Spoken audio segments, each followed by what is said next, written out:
The ModernJeeper Show, the show about Jeeps, Jeeping, and Jeepers.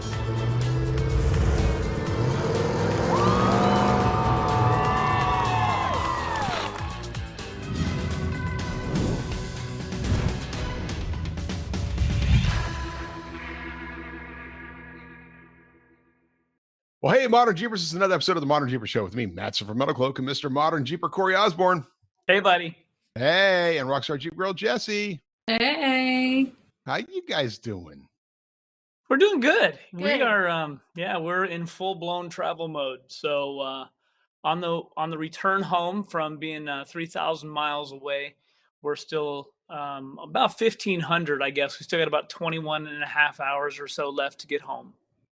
So for our listeners, there's an excitement in Corey and Jesse's voice when they're heading out to events, you can tell. And then on the way back, I think this is just me, I think as Corey and Jessy are heading back, Corey's realizing all the stuff that has to be done back at the house. And it's not about, oh, I get to go home and relax for a little bit. There's no relaxation for these guys. They get back to the shop, to the house, work on the Jeeps, doing all that kind of stuff, and turn right around and go out to Tillamook. Like, when are you going to leave? What's that? When are you leaving Colorado for Tillamook? I think so. I was kind of messed up on my calendar in my head that I keep so well. I was thinking that we were only going to have like 4 days or 3 days at home, but we should have about a week, which is good because we have tons of stuff to get done. So yeah, we won't be leaving. We'll have about 7 or 8 days at home. Really? Yeah. So nice. Yeah, I mean, our plan was on the way out, of course, for our folks that follow us and watch us and whatnot, they know I've had some trailer wheel issues, not tire issues, but some trailer wheel issues. And I've caught myself now. Well, it really screwed up our time schedule on the way to the events. And then now on the way home, we're in Indiana. And Indiana, I got to tell you guys, has some of the worst roads I've ever driven on. I know as you go further north, there's even worse roads, but we try to stay away from too far north. But Indiana roads are horrible. And I now drive in full trailer load protection mode. I'm a little gun shy. Explain that. I'm a little gun shy. I know the reason why we broke wheel studs on the other two wheels. The one wheel isn't fully repaired like I wanted to. We just put wheel studs in it. We didn't replace the hub assembly. And of course, this is my best guess, right? So I still think there's a possibility that it's been on the road for 8 years now. We could still break the wheel studs just from fatigue off the other side of the trailer. So I'm driving completely different. And, I will say we were really lucky when we lost that wheel going to Daytona. That was in Missouri. The other wheel we lost in Nebraska. We lost them at 2 different times. Think about if they would have both come off one side, both wheels. That would have been catastrophic. So yeah, I'm anxious to get home. I know that trailer would have been damaged forever. I mean, that's right. There would have been a Jeep that would have been damaged forever. It's not about the trailer, it was about the Jeep. Well, absolutely. And in the last 2 events, we've been more mindful when people are getting on the trailer and try not to get the big, wide, buggy people on there. Yeah. It is interesting was when we designed that trailer, we built that one, the jacks were designed to lift the entire trailer up off of the ground. And so that literally it was sitting on all 4 jacks and not on any wheels. Right. And so like when people would come and ride over the tires would just freely spin. The reason we took the fender off is just allow the tire to freely spin as they were driving through. Right. But now it's a totally different world. Right. I mean, it's just. Yeah, it's amazing how the vehicles have changed, and we've talked about this before. I mean, the full width movement, if you want to call it that, and offset offset wheels and tires that stick out far beyond the fenders and whatnot. It's just it's more interesting. And so I have a couple of ideas that we may be able to get away with going down the road in the future. What we're doing now is we're having everybody drive over the fender that's welded on. That way it keeps everybody towards me. But those fenders, as the folks know that have driven on it, are extremely steep.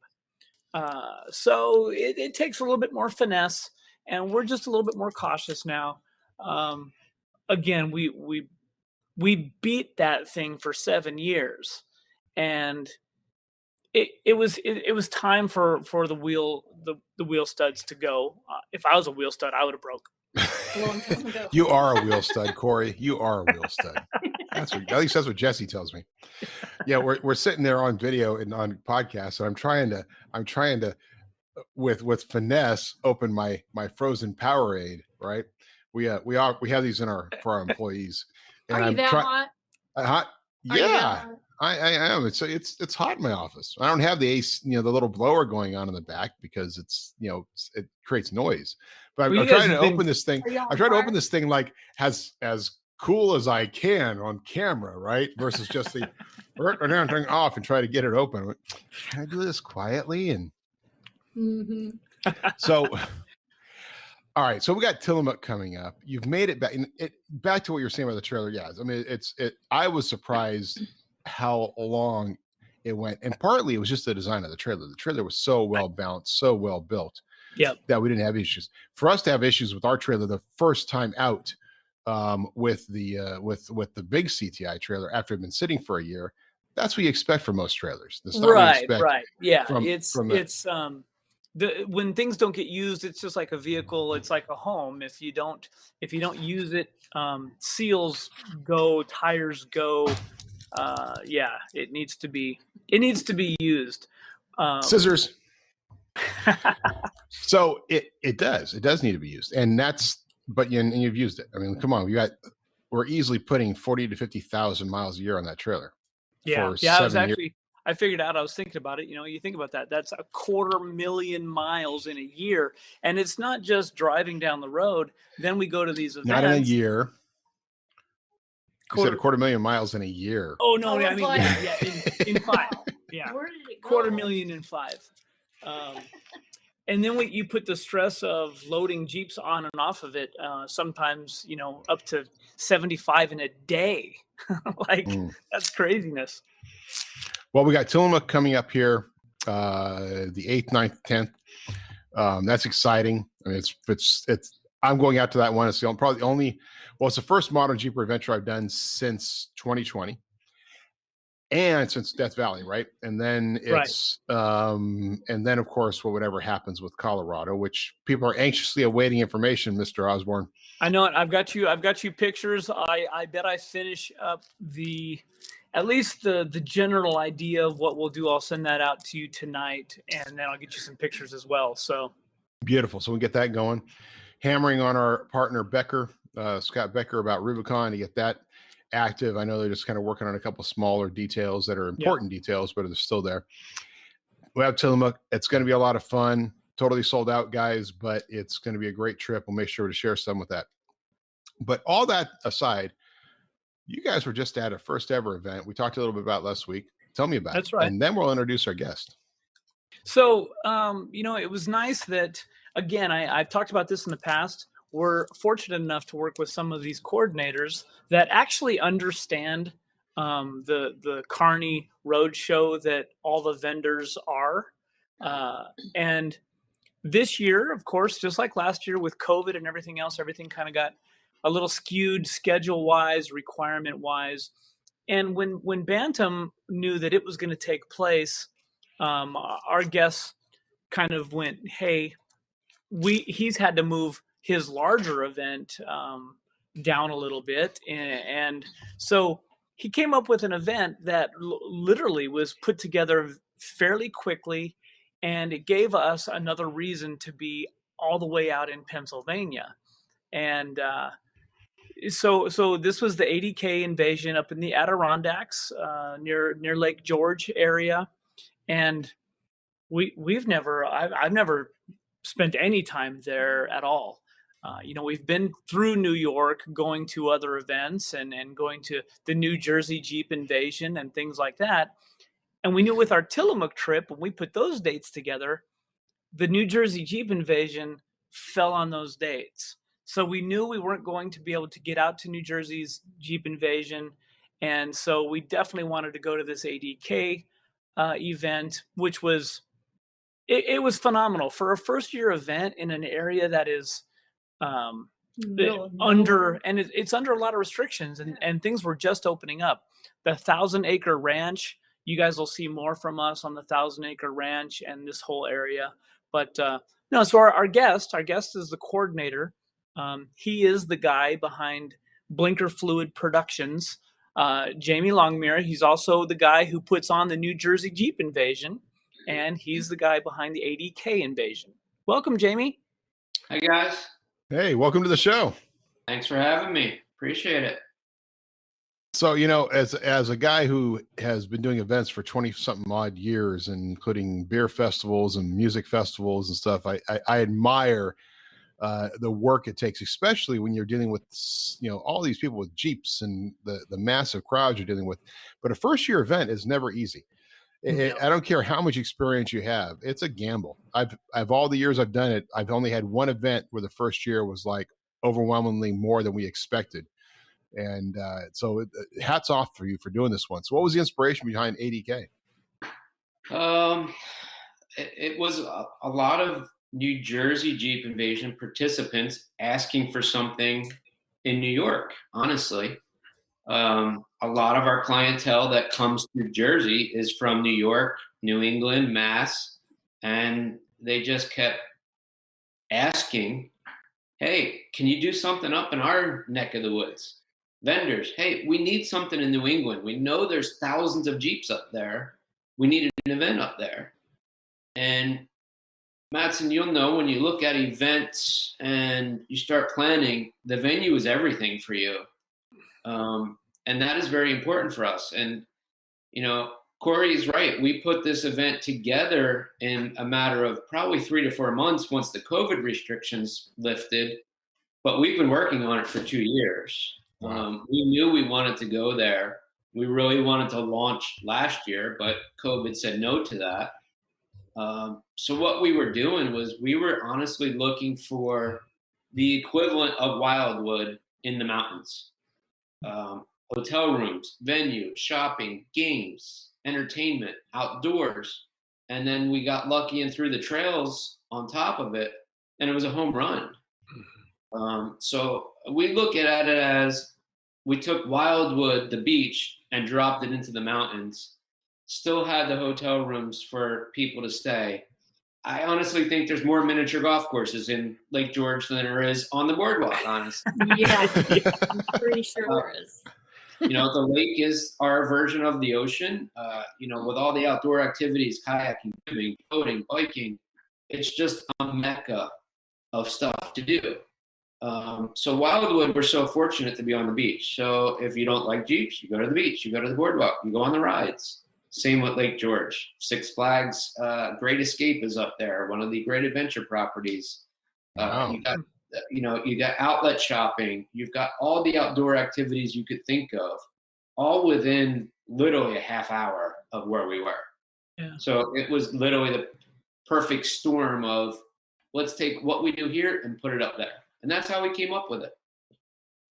That's great. That's great. So, and was it everything you planned it to be there, Corey? I mean, when you went out there, what did you expect? I mean, again, for us, it's all about, we are always challenged when we go to an event with, number one, how it's going to be set up for us. I mean, we're very unique as Jamie knows, and we show up with the trailer, and a lot of times folks just don't really know what to do with us. They know that we're going to help bring people to the event because people want to get on the trailer, but they just don't really know. And working with Jamie the last few years, like we pull in and he's like, nope, I've got your spot. I know where you're going to be. And they've already thought about how traffic's going to work. And you know what? If it doesn't work out quite the way we envisioned, everybody's flexible enough is that we can make those changes and go, well, we need a little bit more space here or something like that. We can tweak things. And for a first year an event in a place that I've never been, I thought it was great. I mean, he was limited in the number of tickets that were available that he could sell. He sold out. People do tend to buy a ticket and then they go to Lake George, so you wouldn't see him on property. But the venue, like he was mentioning, so the 1,000-acre ranch, and he can talk more about this, but those folks were phenomenal. I mean, we spent a lot of time with Brandon, who's kind of the GM up there, and Natalie, who works in the front office, coordinating things. And he, like he said, there was kayaking and horseback riding. They do an ATV weekend up there. Lake George it's kind of a mixture for me of New Jersey on the boardwalk and Pigeon Forge. Wow. It's that family fun center. But I will say that everything is opening back up and everybody is wanting to get outside. I don't care who you are. You're out wandering around in the street like you're lost. Well, and then the property is also right on the Hudson River. Yeah. Which is it's beautiful. I've never been up in that area, and I was surprised because I'm like, oh, we're going in the woods in New York. What's this gonna be like? And it was very amazing, different, a breath of fresh air. It's very Tahoe-esque, Matson. It was interesting. Wow. Yeah. It is a ski town. They are surrounded by ski mountains. Yes. Gore Mountain is there, West Mountain, Hickory. Lake Placid is not that far, which was home to the Olympics at one point. It is in the wintertime the ski mecca of New England with cross-country skiing, snowmobiling, and downhill skiing. So wow, you see it in the summertime, and you're like, but it is very Colorado ski town-like, and that's what they thrive on. And this summer, they're just grasping for what else they can do to keep themselves open. When we first went up to that area, we looked at a lot of different areas up there, and I was trying to stay near ski towns because that's typically an area that can handle the demographics, lodging, food that we need. I looked at the property, very, very Camp Jeep-like. And I don't know if you guys have ever been to the Camp Jeep here in either the Poconos or Charlottesville, Virginia, but it was 40 minutes outside of Charlottesville, and there was nothing there. But they built this town of Jeep stuff and had trails on this giant ranch facility, much like we had. And it just reminded me a lot like that. You could go rafting, you could go tubing, you could go hiking and biking. And that was like the whole package for us when we looked at it. Sounds incredible. Yeah, we got very fortunate that the trail system, I want to say, was 60% there. There's a lot of snowmobile trails and a lot of ski trails. And the UTV, ATV guys, they do have their weekends, but obviously they're much smaller than we are. So, we had a trail system. It was just a matter of figuring out how it would work for us, how it would work for the larger vehicles, especially the Gladiators and the four-door Jeeps. And, we had Roush Creek as our trail partner. They go up, they map, they work everything out. They spent weekend after weekend cutting and mapping, and the trail system was just awesome. I mean, when I went up and started running and looking at trails, they were exceeded my expectations. Just the green trail alone, it's a logging trail. It's not a logging trail. It was fun and challenging. Wow. I mean, even Heidi, when we went to ride horses on the last day, was amazed how great the trails looked, and she was really appreciative of what everybody did and took the time to clean everything up. It was really nice. Yeah, the ranch was excited that the Jeep event happened because it helps them maintain those trails up there. And so many times they're like, "Oh, we don't want these Jeeps up here." And again, a shout out to those guys at the ranch. We were getting ready to leave on Monday morning, and she was like, "You know what? We've got some horses going out. You guys, we didn't get a chance to go out on the trails during the show, of course. So we went and jumped on a couple of their horses, and they took us out on some of the trails that everybody actually jeeped, which was super cool." Totally cool. That's awesome. Well, that's great. So now let's go back to you, Jamie, on a personal level. So how did you get into this world? How did you get into the world of events? How I got into the world of events. I had this crazy idea in 2007 to start a Jeep club. And the Jeep club, of course, comes with events. And we did a bunch of charity events out at Roush Creek. And then we started doing some long distance trips, northeast, going south. What's home for you? New Jersey. New Jersey. Okay. Yeah. We live about 30 minutes north of Wildwood, actually. Okay. So we're on the Jersey Shore. We're on the coast. So we started doing events, and we started Jeep Invasion in Ocean City, New Jersey, was where we first started Jeep Invasion. Next year will be our 10th year for Jeep Invasion, and it started as a club event. And we started the first year at 250 Jeeps and 18, 20 vendors, and that's exactly where we started this year at Adirondack. Was 250. We had 300 Jeeps and 25 vendors. So I equate the two events so that equal to themselves. When Jeep Invasion just started to grow, 250, 500, 800, 1,500, the club said, wow, this is a little too much for us to handle. A lot of logistics and liabilities, and the club really didn't want to put that much into it. They wanted to go wheeling, which is great. Everybody wants to go wheeling. So I took over the event entirely. I was already running it as the president and founder of the club, and I just took the event and put it under my LLC. I'm a rep in the business, as you guys know, so I changed my LLC around a little bit, included the events, and we just started doing more events.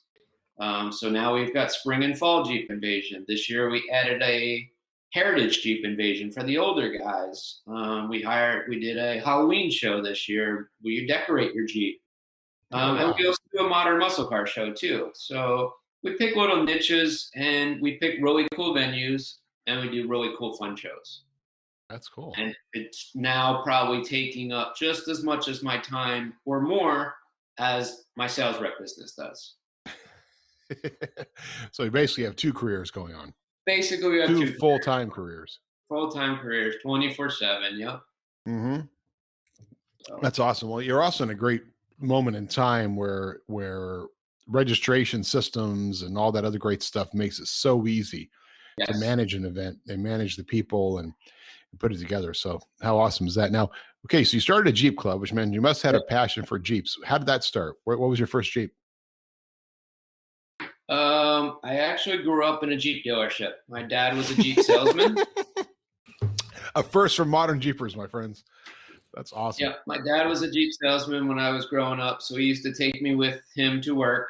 Wow. And as a little kid, I spent my time rambling around a Jeep dealership, climbing in and out of Jeeps, learning about them, and it stuck. And unfortunately, the dealership no longer existed when I was old enough to really kind of know how to drive and know what it was about. It was gone, but it was in my blood. It was in my veins. And, I always wanted a Jeep. So I just started buying Jeeps, selling Jeeps, fixing Jeeps, flipping Jeeps, got the Jeep club rolling, had a career before this in the outdoor industry and retail. I did 18 years of retail. And what store? Hallmark Cards. Oh, wow. Yeah, totally different. I worked in the outdoor industry for a while for a couple manufacturers for about 10 years and, did that whole scene of outdoor retailer and all that fun stuff. And so I knew the markets pretty well. And I said to my wife, we're going to take a chance here. I'm going to leave my, job with Hallmark and start a company and being a sales rep. And my first job, I went to work for Highline Off-Road in PA. And spent some time with them, and then just started picking up more and more product lines and developed my sales agency. And then we just molded the sales agency and the event agency together and made a career, made a life out of it. And I will tell you guys, you know a lot of Jeep people, and you've probably all owned a lot of Jeeps. I'm well over 100 Jeeps owned at this point. Yeah. So they call that an addiction. That's Yes. perfectly fine. There is a cure. We have a golden cure for it here, but it is an addiction. Yep. I run plenty of your stuff on my JL, so I know the golden cure. Yeah, I mean, we've had everything from a CJ7 to Commanders to Grands to XJs. We've owned it all. There's usually at least 2 in our driveway at any given time.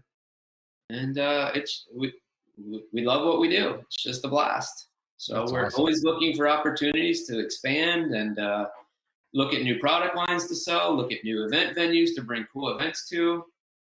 That's what we want to do. My wife's a teacher. She's got 2 more years left of school to get her retirement, and then she's going to be 100% with me, doing shows and doing events and getting on the road and having fun. That's cool. So Modern Jeepers, you got to watch the video because Jamie's talking about all the stuff he does, and he looks like the most relaxed guy I know. It's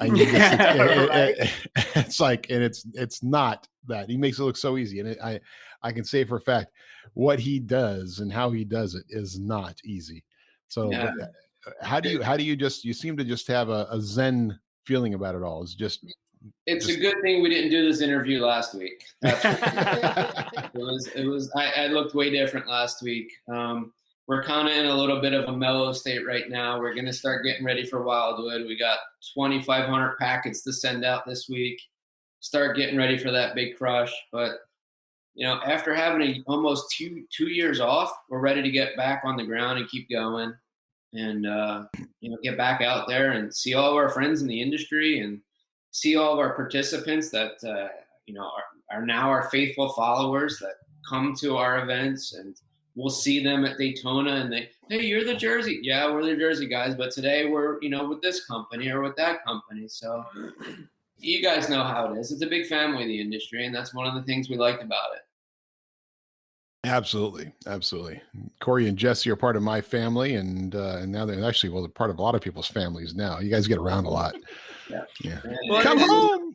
It's cool to even when Jamie's at the event though, it's there's some folks that are pretty high strung and want to kind of do the dance on the edge of imminent meltdown at any given minute, and Jamie's just not that guy. And even when there's stuff that he's having to deal with, even when it's difficult or challenging things, it's I don't know how to explain it. It's kind of like when a guy's gonna, do something stupid on the CTI trailer. It's part of your job. It's part of how you handle things, and he does a very good job of just taking care of the issue at hand. You can't get upset about it. You can't get worked up about it. It's just an issue, and you deal with it and you move on. And that's rare for sure. Yeah, you learn to think on the fly. Our goal was to give our participants and our vendors the best possible event we can do. If we can make it happen, we'll make it happen. And we don't stop at anything to make that happen for our people.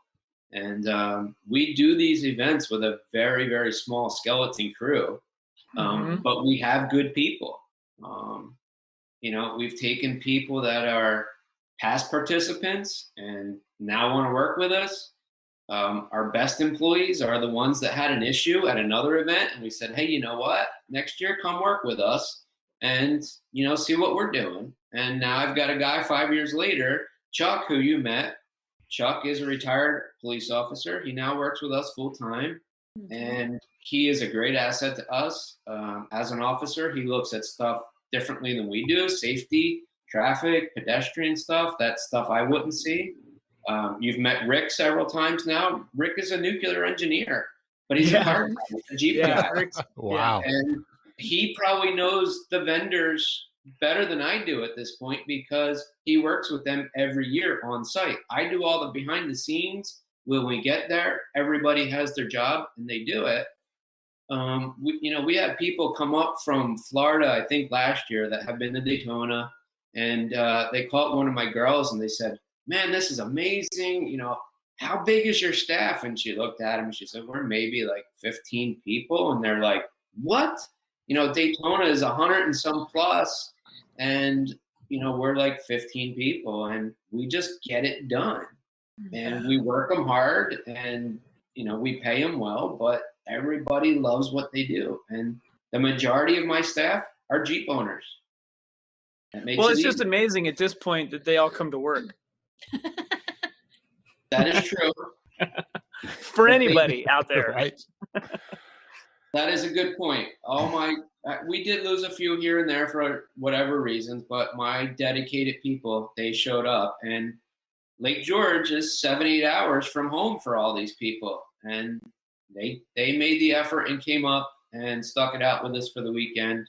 And we appreciated that. I always tell them, we can't do it without you guys. We're a team. You know, somebody called me the boss the other day, and I said, no, we're a team. You know, you guys might have saw up in Adirondack, we brought in a security parking detail, the Green Mountain Concert guys. They had different color shirts than we did. And they came over and said to my wife and I, said, you guys are the boss. You know, what do you want us to do? And we said, no, you're part of our team now. You know, you're part of the gang, as we call it. You're in. Once you're in, you don't get out. And we got along great, and they're like, we love working with you guys. And you know, they see us in the trenches, and they appreciate that. I think. I mean, before you guys got there on Wednesday, Chuck and I were cutting grass with brush hogs. So you know, Allison's out on the street directing traffic. So we're hands on. It's our family business, pretty much. That's incredible. That's great. So how many attendees were there this year? 301 Jeeps and 25 vendors. Wow, that's awesome. That's great. Yep. Wildwood is currently sold out at 2,500 Jeeps and right around 100 vendors. Wow. Yep. So now, going back to that list of 100 Jeeps you had, we got to talk about that. Can't let that go. So what was your very first Jeep? Two-door Cherokee Sport. Two-door Cherokee Sport. And what did you do to it? You know, back then, 31s were the big deal. They had 31s and a brush guard on it. And I thought I was, you know, hot shit with 31s and a brush guard. I was you can go anywhere. I was big into skiing at that time and working in the ski industry. So I think I put about 62,000 miles on that thing in 2 years, just driving pretty much from Jersey to New England every weekend to go skiing. And then it was just another XJ, because the XJ was the perfect platform for a skier. Mm-hmm. You know, throw the boards on the roof and on a tooley rack, and away we went. Nice. Yeah. And you've had all different platforms. What was your favorite build? Actually, probably a 98 XJ. It's probably one of my favorites. 98. 98 XJ, little 3-inch lift, 32s on it. It just was fun. It was nice to drive. And can you picture that 3-inch lift with 32s? They're little tanks. Little tiny thing, and you know, it was kind of looked like an expo kind of rig back then, and it just worked. And Rick actually had an XJ as well, and we both had Rubicons too at that point, and we had more fun out wheeling our XJs, you know, open diffs and just having fun than we did wheeling our Rubicons. And that just stuck with me. I'm like, this is fun for me. If I can't get there on 32s, 33s, 35s, I probably shouldn't be there. So I just like the challenge of it. You know, it's great to push a button and go, but to me, I like guiding. I like the technical aspect. I've been a guide for Camp Jeep when Camp Jeep was here.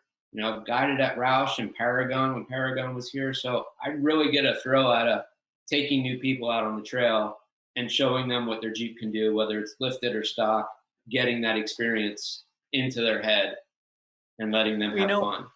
And at ADK, what was really cool was there were a lot of new Jeepers. Brand new. And we love getting those folks on the trailer. I know Kyle was there from Off-Road Consulting, and absolutely, you guys had like a 101 course as well.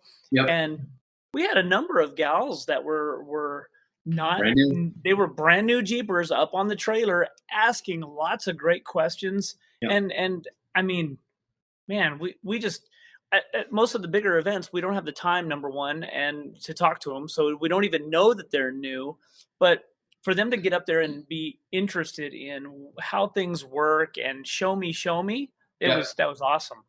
You know, and that's a good point, Corey. An event doesn't have to be 4,000, 5,000, 8,000 Jeeps and 500 vendors to be successful. To us, that participant had a great time. They learned a lot. To me, that's a success. We introduced new people to the hobby. The trail guides told us we had people that never been in 4-wheel drive before. They did their meeting, they helped them all out, and they all had a great time. That to me is more of a success than saying, I had 8,000 Jeeps at my show, I run the biggest show. No, we had a good show. People were happy. And one of the reasons why we brought Kyle in, now you'll see him at more of our events, is for the education factor. We did an indoor show 2 years ago in Atlantic City in a retired casino. We did a holiday Christmas show where they decorated their Jeeps and we did prizes and a little show and shine and some vendors and stuff. It was a really cool show.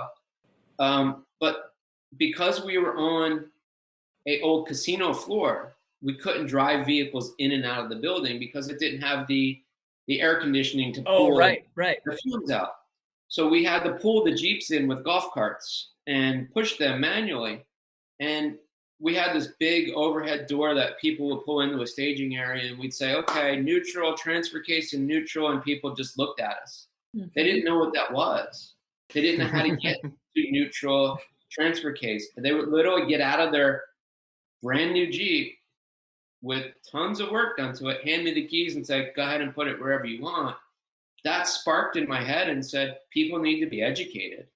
We need people like Kyle and folks like you guys educating people about suspension and recovery and what to do, what not to do.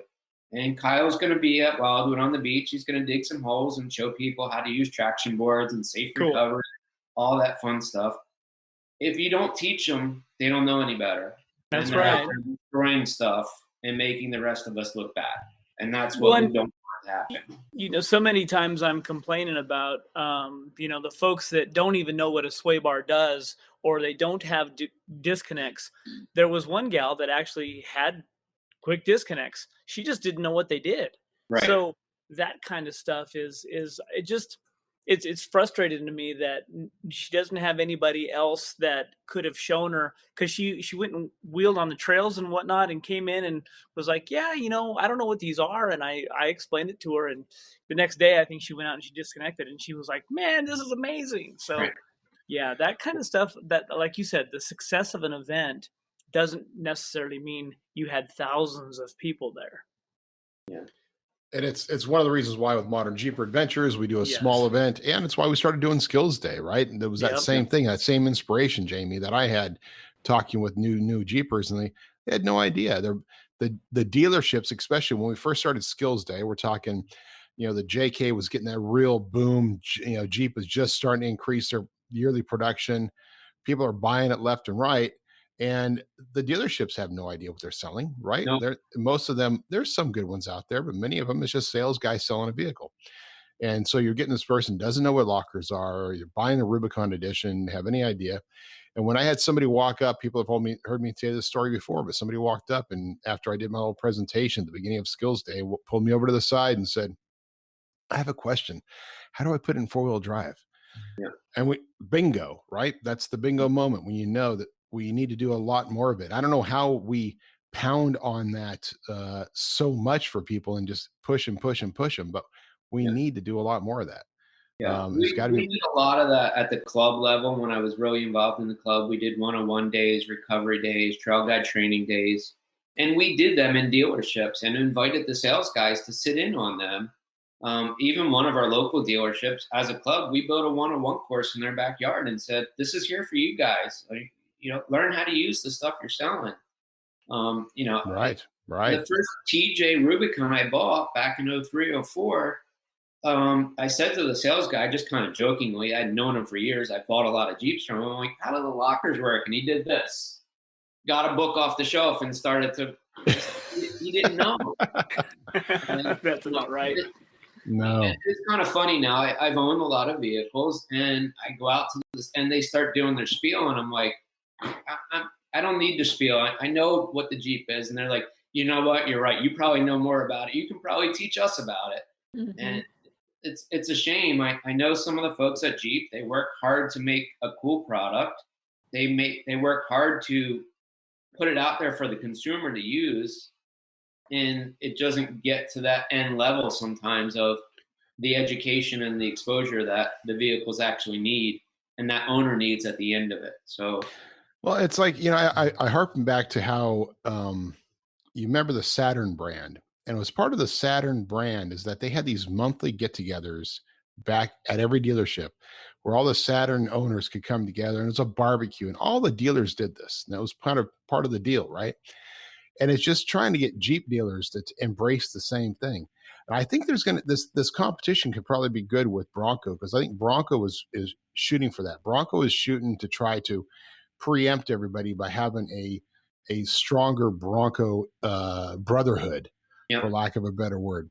And the Jeep dealers, I think they get it's easy to get relaxed, especially when you have a dealership that is Jeep, Ram, you're right. It's the brands, Chrysler. So all you got to hear the same sales guys selling 4 brands, and it makes it hard for them to embrace that. But I know Jeep is trying to do some of these Jeep only little stores, maybe getting in even the dealerships we know quite a few in our region, trying to get them to say, hey, let's just do something. We'll come out. We'll do education for you. Just bring people together. If all these people that have bought a rig from you, or give us a way to communicate to them, because we want to communicate. We want to learn. Now, to their benefit, like we drop off stacks of promotional cards for Skills Day. They put them out on the counter and they promote it to their new Jeep owners. But there's got to be more and more that we can do to help the new Jeep owners. And it's an incredible rig. I didn't tell you, Corey, but I spent Father's Day out at Prairie City with the kiddos in the back of the Gladiator. Pictures. I hadn't taken it out, right? This is the first time I'd taken it out since it finally got its wheels and tires on. Had the darn thing for a year and hadn't really played with it. I was like, this is going to be just the vehicle I have around town. I got plenty of rigs in the inventory. I can go take out any other rigs to go rock crawling. Dude, I'm in love. Oh, it's easy. So easy. It was so easy. It's such a capable rig, right? And that's what, so to your point, Jamie, Jeep has done a phenomenal job. The engineers have done a phenomenal job, and more people are getting in these rigs, but they don't know what they have. Yep. They don't know the gem that's sitting under the hood. They don't know the gem that's sitting there that they can go out and go to someplace like Prairie City. And I took it on a gradient, right? Like I wasn't really, you got to be used to the rig you're wheeling. And to your point, Jamie, my favorite rig of all time was my 93 YJ, right? I loved that. It was nice, a beater. We finally stopped driving that because I had to take the company JK everywhere. But, going out in that thing, and I did a little bit easy, a little trail at a time, just kind of playing with the kids and showing them some stuff. And then they went a little bit harder, a little bit harder on some things. Played on the racetrack out there, which was fun, blasting that around. Did one time, I did probably 5 loops on the racetrack and 4 high, and then I did a few loops on 2 high, and it was a blast. And people just don't know what they can do with these rigs, and we've got to teach them. And to your point, Jamie, do it in such a way that they learn about it before they get in trouble. Exactly. That's the one thing you don't want them to do: be in trouble or be intimidated by their rig or their trail. Right. They got to feel comfortable, and we've got to do a better job of land use. Yeah, that's all part of it. So much. Yeah, especially here in the Northeast, there's not a lot of land for us to go out and use. Mm-hmm. So when we find a location like the Adirondacks show and we have a trail system we can use, we got to protect that. And part of the trail guide's whole spiel is, don't trash this, don't be peeling wheels and doing donuts, and pack it in, pack it out, all that stuff. The new owners don't get that. They don't know the battle that we've all been fighting for years for this land use. They just kind of take it for granted. And guys, it's not for granted. When it's gone, it's gone. And that's one of the reasons why our Wildwood show is so successful, because they let us drive on the beach for 3 days. You can't do that in the Northeast. We're not, Padre Island. We're not the Outer Banks. We're an hour from New York City, the biggest metropolitan area, to be allowed to drive on the beach. That's a big deal out here.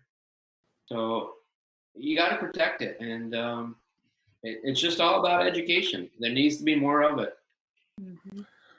Well, Well, absolutely. And that's one of the reasons we started Modern Jeeper and the podcast and hopefully educating people, but it's getting to the person who isn't necessarily looking for the education, right? You got to get in front of that person who just bought a Jeep and they don't realize what they don't know. And that's the shame of it, because we don't care how you build your Jeep. And that's the way we are in the Modern Jeeper community. You could have a mall crawler, you can have a full on buggy, whatever you're doing, it doesn't matter. You're still a Modern Jeeper. But getting in front of that person who went out there and bought a Jeep and was getting all set up and is trying to figure out what they're going to do with it. And then all of a sudden here is like, oh, I guess I can go to Moab and go on this trail. And they don't have any guidance or any things. The greatest thing is what you did, though, starting a club, bringing people together, right? And we tell people all the time, find a local club in your area, go join it. And luck of the draw, you'll have a good club you're a member of. But doing that, Jamie, just shows your dedication to the cause, really, from the beginning. Yeah, the internet has helped that, with Facebook and all the social media. It has definitely helped bringing Jeepers together and finding friends to go out on the trails with. So I think that's a big asset. You got to get out there and do it is what it comes down to. Just get out and do it. Just get out and do it. Get out and use it. You guys are playing right into this week's rant. So good. I'm looking forward to it. Looking forward. And it wasn't New York City traffic, huh? It wasn't. There's definitely some challenges with some other traffic, but you had a quite the travels, because you had Chicago traffic there for a little while, and then New York City traffic. I tell Jamie my story of going through in 2014 of going up through New York City, going over the George Washington Bridge, I think it was, and then going up and on a freeway. And as I was going, some guy drove past me and he did this out the windshield. And I realized the road I was on, I'm glad I got off because I was in the RV. I would have hit a tunnel that was not RV compatible. Yeah. Oh. Yeah. And it's like, oh, where was that sign? Yeah. But Google Maps says it was okay. Oh, right. Yeah, New York has parkways and expressways, and I believe RVs are not allowed on parkways because they have all those old school cobblestone bridges, and you'll take your top off, no problem. Yeah, and then some. Yeah. But not taking my top off is one thing, but doing it in front of a crowd where everybody's gonna be stopped, they're gonna rip you apart there in New York. The traffic is bad enough. We don't need a camper being ripped apart there. On the freeway. Just going through town and made the nightly news. Congratulations. Right. So back to your Jeeping world. So you've owned all these Jeeps. You've built up these Jeeps. You got the Jeep Club. What are your favorite trails? Stuff that doesn't exist anymore. Like what? We had a Paragon off-road park in PA that was very popular for us when we kind of all started into the rock crawling world. Paragon was the place for us to go. So between Paragon and Roush Creek, that's where we spend the majority of our time. Where was playing. Paragon? We live in Jersey, so people think of Jersey as the Jersey Pine Barrens. If you love mud, the Pine Barrens are for you. But again, we go right back to that education. If you're out there doing stupid stuff, that lane's going to go away. So everything on the East Coast is kind of pay to play. We don't have the BLM land that you guys have out west where you can just go out for days and have fun. We don't have a Moab. We don't have, all these cool Bajas and stuff like that. We don't have that. So we're kind of confined to off-road parks here. I've been out to Moab and done some wheeling there. Rubicon Trail is still on my bucket list. So probably a combination of trails between Roush Creek and Paragon are my favorites. Some great trails down in Virginia when Camp Jeep was there. That's awesome. I'm not a huge, let's climb up the side of a mountain, look over a shelf road. I'm not too, on that. And then I know when you guys come east and you go, what the hell are all these trees doing on the trail? And, right. It's way different wheeling styles for sure. East first. Yeah, we're not allowed to touch the trees out west, right? Yeah. What are you guys bouncing off the trees for? We're not allowed to do that. Yeah, stop that. Yeah. Yeah. So, I mean, to answer your question now, really honestly, what I like doing the most is just going out on the beach and cruising down the beach in the Jeep and finding a nice quiet spot and hanging out.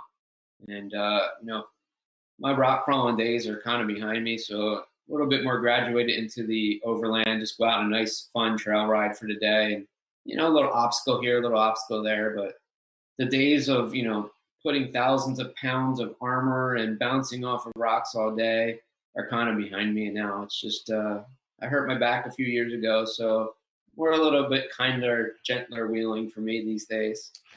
Age sucks. Yes, it does. You have kids? And I am the kid in the family. My wife just says I'm the kid. Nice.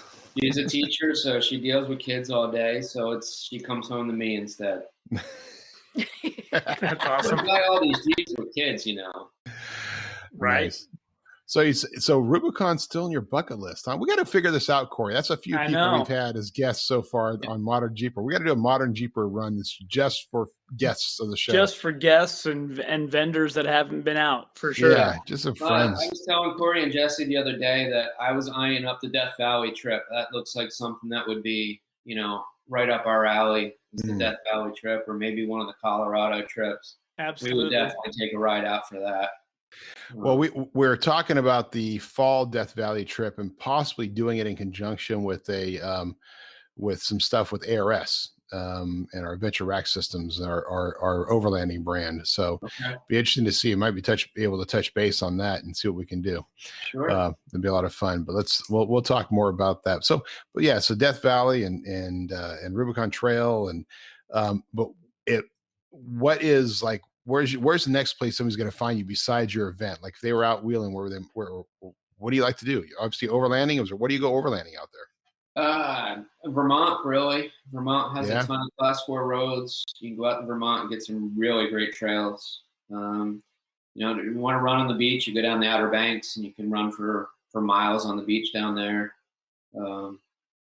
It's tough out here. You really kind of have to plan and go. You just can't go out your back door and have access to all this land. You got to plan it and just make it a trip and go. So. And what are some of the brands that you represent for your other business? So I've been a Dirty Dog 4x4 rep for probably about 10 years now. He's a Canadian manufacturer. I do all his U.S. stuff. I work with Z Automotive, the Taser. Oh, nice. In the JLJT world. Under the Sun inserts, the grill inserts for your front grill. We do some stuff with them. Moon Fab, which makes this really cool overland kind of awning piece. Who else do we have? We got a couple really. I look for niche products. Stuff that not everybody else has. I mentioned earlier I worked for Highline for a while selling bumpers. We did some LED lights for a while, but I look for niche stuff that's new and different. He brought in some new overlanding camper people. What's that? Which one is that? Go Mammoth. Oh yeah, the tank guys out of New York. Yep. Yeah. I talked to Johan at length, and actually am taking one of his tents back to Colorado. It's on the trailer. That's nice. Awesome. Yeah. And that's something when we look at other areas that we want to branch out into, not for the sales world, but for the event world. It would be killer to have an overland type event in New England where we just came from. For sure. Yeah, there you go. So, I've talked to Johan a few times about, maybe having him sponsor some rides or some events. We'd like to do maybe an event, a beach series where we hit a couple camping spots on some beaches. Be a lot of fun. So there's no telling what we'll come up with next. Nice. Right. Nice. Or it's where it will be. There's some stuff coming, and it's more than 6 hours away. So there's more stuff coming down the pike. I never stop looking. That's awesome. So we already figured out your favorite trails and where you're going to be. So one of our favorite questions is, what's your favorite mod under $500? Mod over 500. Under 500. Oh, under $500. I have to say a Dirty Dog 4x4 net. Right. User. Nice. Taser's got to be on the top of everybody's list right now from the automotive. Yeah. Oh, absolutely. JL or JT, come on. Well, yeah, I just want to be able to have all my lights do the whole dance thing. Oh, yeah, that's pretty big. When I kind of started this thing, I was a little offended by some of these people dressing up their Jeeps. But as Corey said earlier, we accept them all now. That 4-door introduction opened a whole new market for us. I came from the car stereo world. When I was 17, 18, I was into that. I appreciate those builds.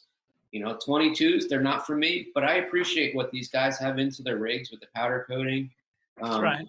So to circle back to best mods under 500, for me, it's always recovery gear. You can never have really good recovery gear and safety gear. So whenever we did a one-on-one course or training, guys, leave the light bars for down the road. Get yourself some good recovery straps, a fire extinguisher, learn how to use a high lift jack properly or an ARB jack properly. Put that in your rig before you buy a million lights and accessories that you don't need. They look cool, and I appreciate them. They keep us all in business.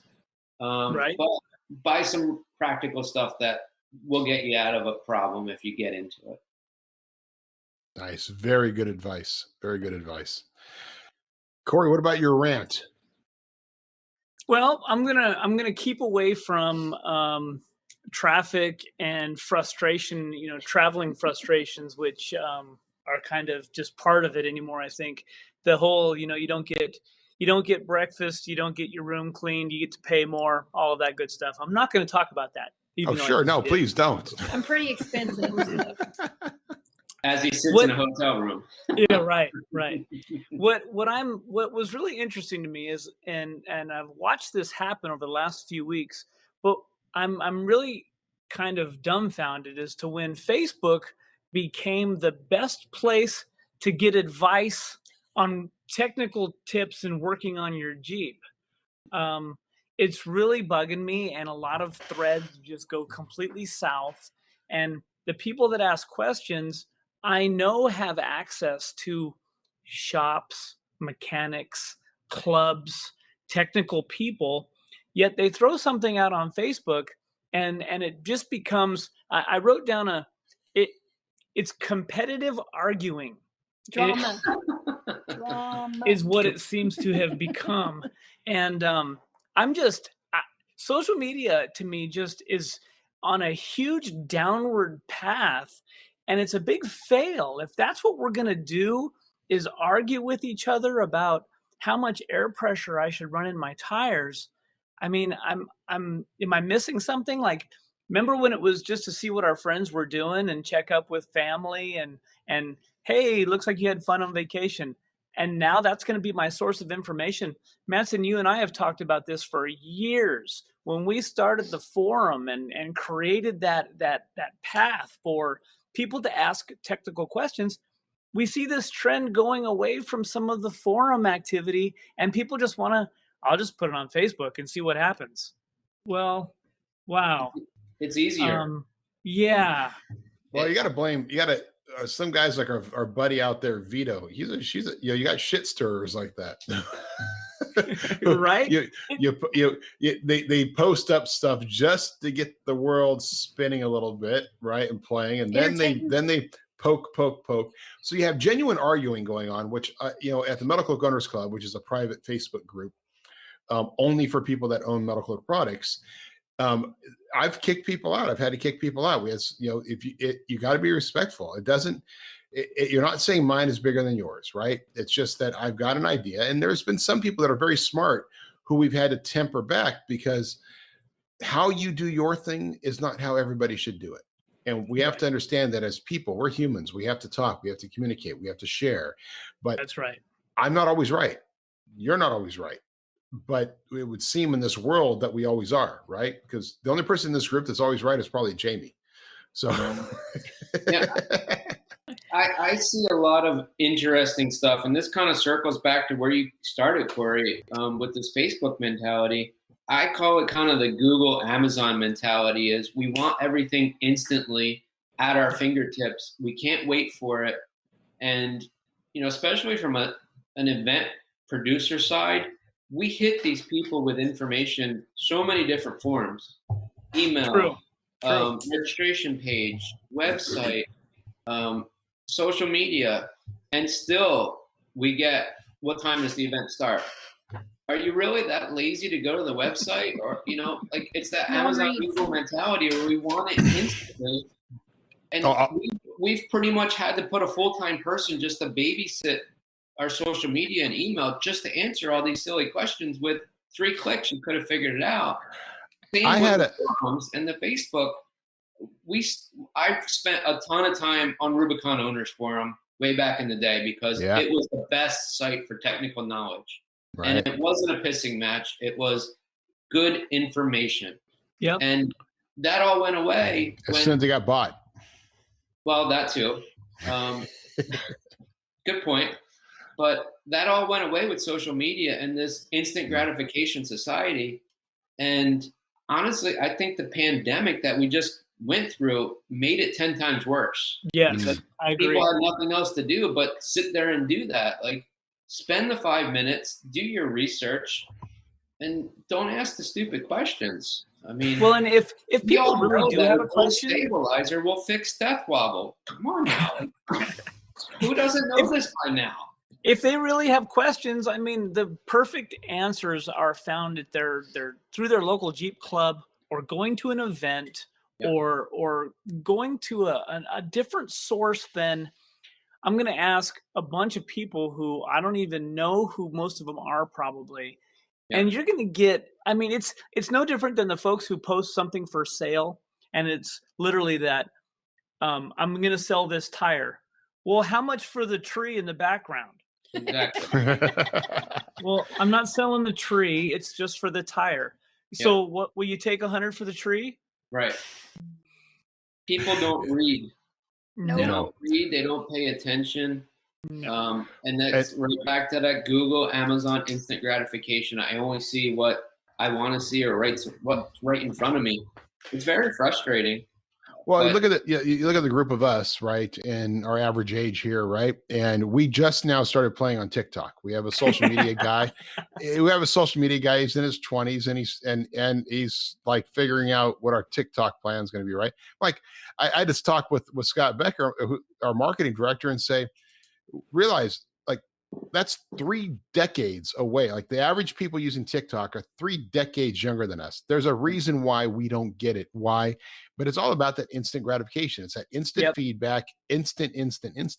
I had a guy reach out to us on our Facebook page, front of message, said, "Hey, I'd like to take one of your Jeeps, and I'd like to take one of your things." That's what I do. I do animations of these Jeeps. Oh, great. Go ahead. Great. What's your website? Like, you just reached out to me about our company because you want to do business with me. And now you're going to ask me what your website is. And my response was, dude, literally, if you can't figure that out, I have nothing else to say to you. I mean, it's that simple. That's been our response to a lot of our questions now is go to the website. Like, I'm not going to spoon feed you. Go to the website and read. It's all there. You just have to look. And we make it pretty easy. But how do you spell ADK? Go home, Corey. Man. I'm not even on Instagram, so I pay a much younger person to do some Instagram for our events. But TikTok, I'm not on it. I don't do it. I don't do Instagram because they sit on it all day. Who's got time for that? No. And honestly, my wife doesn't do Facebook because she's a teacher, and her school kind of frowns upon the whole social media, putting your life out there for your students to see. So if it wasn't for what we do for work, I really, really probably wouldn't be on Facebook that much either. I don't care what you had for breakfast. I don't care what your kid did yesterday. If I knew you well enough to care, I'd probably talk to you in the last 24 hours to know that information. So I don't talk to any of my friends, so it's all Facebook though. It's still I don't follow. Go ahead, Corey. It's very refreshing to me to go to an event, and it happened at ADK, and people come up and they go, so what do you guys make? Because in my mind, everybody obviously knows who we are and what we do and who Metal Cloak is, and you know what, that's not correct. And we need to remember that the best way to touch people is still in person with them, and you can't be in front of that many people. I understand the reason behind social media. Heavens, most of my last 10 years of my life is centered around me building part of this following and Jeep lifestyle, right? But meeting people one-on-one and having those conversations, nothing can compare to that. Exactly. You know, and there's some good to it. Without social media, I probably would not know you folks as well as we do, you know, because we do share a lot on social media. That's how the industry is. Sure. And you know, it's funny you said people were coming up and asking this weekend. I was trying to figure out if the lack of cell service at our event site would push more people to conversations and get them off of their phone, put it away. There's no cell service. Get out and talk to the vendors. Get out and talk to the people around you. So I'm kind of curious, is maybe that's why so many people came up to you and talked to you or asked questions, because they didn't have that information in their pocket at that point in time. Yeah, no, I think that's a very good possibility. And it was so nice to not have people walking around like this too. They were actually looking up. Yeah. No. Crazy. Do that. Gee, you're supposed to look down. You're not supposed to look at people and confront people in their eyes. It's not okay, right? Except for other Jeepers. Like this. You do the little Jeep wave, and then you get back, and you'll. So, you know, the other thing that was this weekend, and you guys are seeing it, the duck thing. What the heck is with the duck thing? The duck thing? Oh. Ducking. Oh my gosh, where did that come from? I know it started in the Mini Cooper world, but how did it get to us? And it's been going on now for a while. Yeah. I'm looking around for my ducks. Oh Lord. That's the other end of the thing happened a long time ago. Everybody's seen my backside. Coming back around again. So I guess so. Yeah, it started. There was a site there. Yeah. You guys like that shot? So there's a site. The site DuckDuckGo. This lady started just to help because she wanted it. Jeepers were to bring happiness. You go to the website, and it's actually like I think it's DuckDuckGo or something like that. And or we'll put a link on it, and I'll do it. But the site itself, and she literally did it to try to bring happiness and did it. So she started doing it. And we've got little ducks, right? We put them in the packages randomly and out there and stuff. And it's just a fun little thing. But it's the coolest little thing when you walk up to your Jeep. And I've had it in the parking lot, the supermarket. My son walks up and there's a duck right on the handle, and it's a little note saying, "Liked your Jeep," and it was a hashtag. Well, Curtis actually ended up with a long conversation with a little girl in quite the little banter, little trading match where he traded. I think he had to give up four Metal Cloak ducks for a little Marine Corps duck. That he really? Wanted. Yeah. I would say a Marine Corps duck's worth 4 Metal Cloak ducks. It's pretty cool. I've never seen one yet. Nice. I finally did. Yeah. Well, was the Marine Corps duck the big regular size ones? Because Metal Cloak ducks are kind of these are mini. They're mini ducks because they're mini squeaky ones. Yeah, they're those, and they're really designed to be because they got the hole for like your antenna. So they're kind of antenna ball ducks too. I mean, the duck thing, I remember the duck thing coming out of the Mini Cooper world. They have done the ducks in the Mini Cooper world for years. And it was just the owners of Mini Coopers like trading their ducks or collecting ducks. Wow, that's cool. So I don't know if it kind of started there and made its way here, but man, I saw a lot of ducks this weekend. There's a lot of ducks. That's awesome. Mm-hmm. That's awesome. Well, I mean, who doesn't like a rubber ducky, right? Absolutely. Right. Now we'll have to link to the song from Sesame Street. Rubber ducky, you're the one. You totally should do that. If anything else, guys, it brings more fun to the industry. That's the way I look at our industry. It's a lot of fun. It brings a lot of cool people together. Definitely. Well, that's it. Then you pointed out early, seeing people, right? And that's the hardest part. I get to go out to a couple of events now a year, and it's those brief moments where like, yeah, I haven't seen you. Usually I haven't seen you in a year. Now it's been I haven't seen you in 2 years. But there are people out there and you forget, like, wow, man, like how you doing? Because it's been so long. And it's easy for me because I'm here to get caught up in this world, right? I've got my people, I've got my customers, I've got everything I need to do to make sure that my customers are happy, and that's the goal. Everything else is superfluous. Customers are happy, fantastic. We're getting our message out, fantastic. My employees are happy, fantastic. Everybody's doing that, that's great. Kids are happy, but then forget about the rest of the world out there that I don't see because I don't get to go out and see them. So for all of you out there listening, I miss you. Yes. We miss you too, buddy. Yeah. Well, we had the first 4xe on the trailer. You Yes. did. Yes. What did he get? What did he get? 630. 630. And what was it set up at all, or was it totally stock? It was. Did it have the? No, it didn't have the 2-inch Mopar lift. No, air down stock. Yeah. Well, that's better because the 390, the stock, was that a 2 or a 4-door? 2-door? 4-door. 4-door. So that because the 392, I told you got like 430 or something. Yeah. Stock. Yeah. Well, it surprised me because I didn't hear it coming. Yeah. Oh, save us. What should be the great thing on the trail when you're going through at night and it's just a bunch of 4x's going through, you don't Stealth hear anything. mode. Stealth mode. Yeah, it'll be interesting to see. I'm looking forward to running into one of those out on the trail and see if it's see how they do. I mean, it's a Jeep. It should be a Jeep. Have fun with the Jeep. The lady seemed very happy with it. Yeah, so. she was thrilled with it. Yeah, there was one more thing on our list. We've got the 392 all R&D for skid plates and for suspension. We've got the diesels, both the JT and the JL diesels, all R&D and skid plates, all that kind of stuff.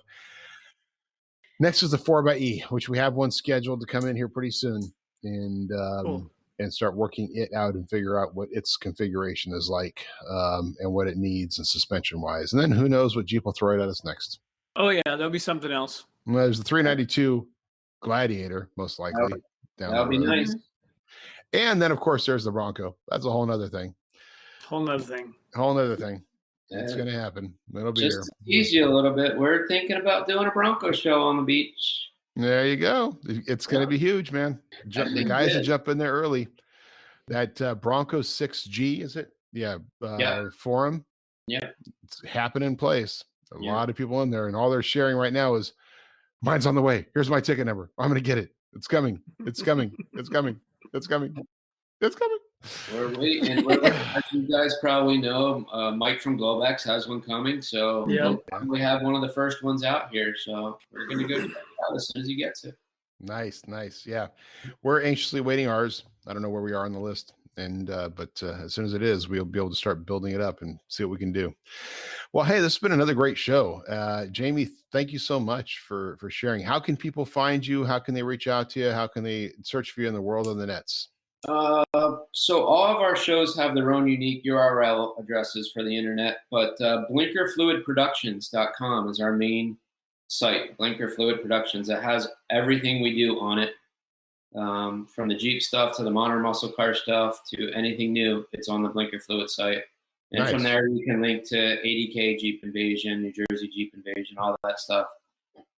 Pretty easily accessible. Facebook, pretty easy. ADK, NJJI Jeep. Nice. Very easy to find.